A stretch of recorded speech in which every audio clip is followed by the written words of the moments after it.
Hi, I'm Julian Ackley, and I just want to address a question I frequently get asked, which is, Julian, what is the ideal economic system?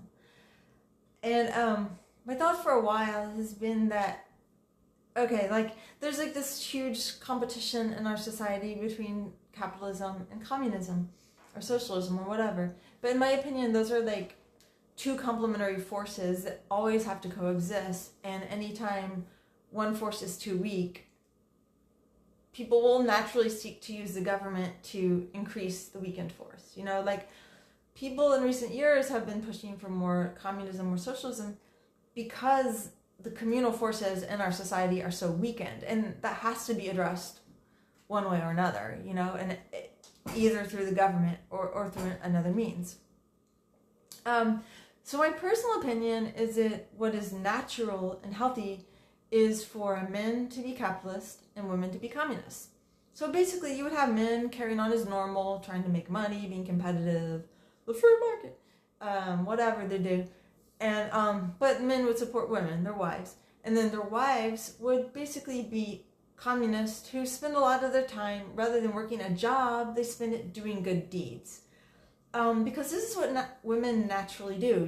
We're nosy, we try to get into other people's problems, we try to solve them, we're creative, you hear modern things say, oh, men are yang and women are yin, women are just supposed to be floating in bubble baths all day. But when you really look at the world, who are you more likely to see passed out on a couch? Men.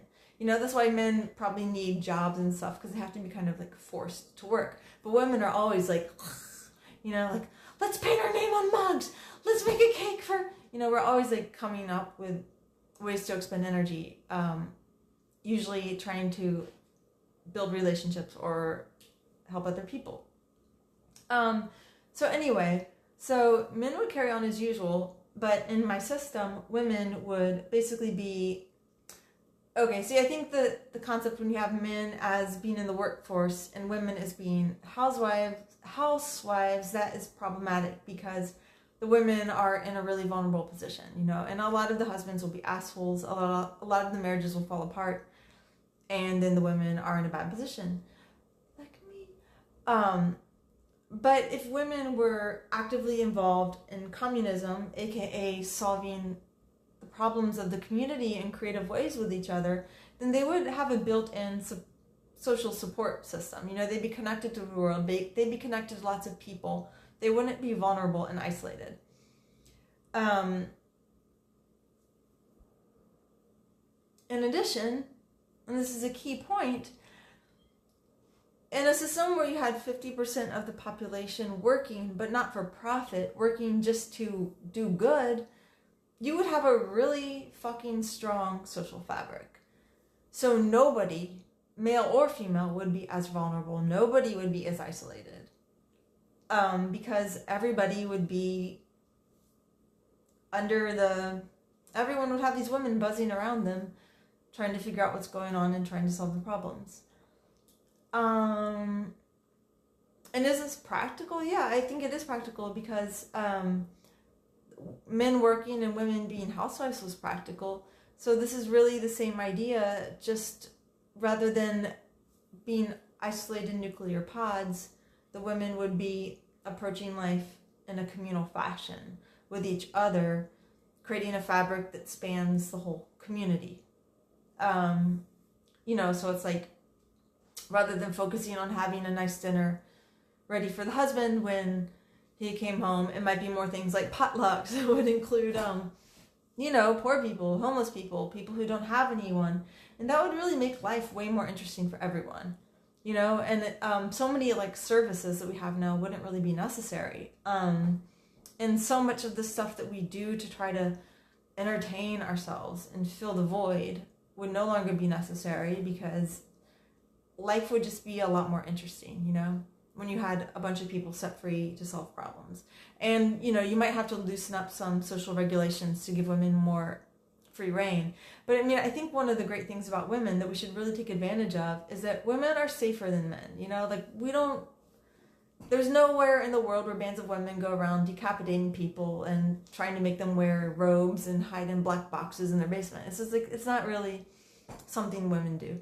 So it's like you can kind of give women a lot of free reign to be creative and to solve social problems, and it's not going to be risky. They're not going to use it to try to like become lords or something, because that's just not how women operate. We don't really get thrills from ruling people.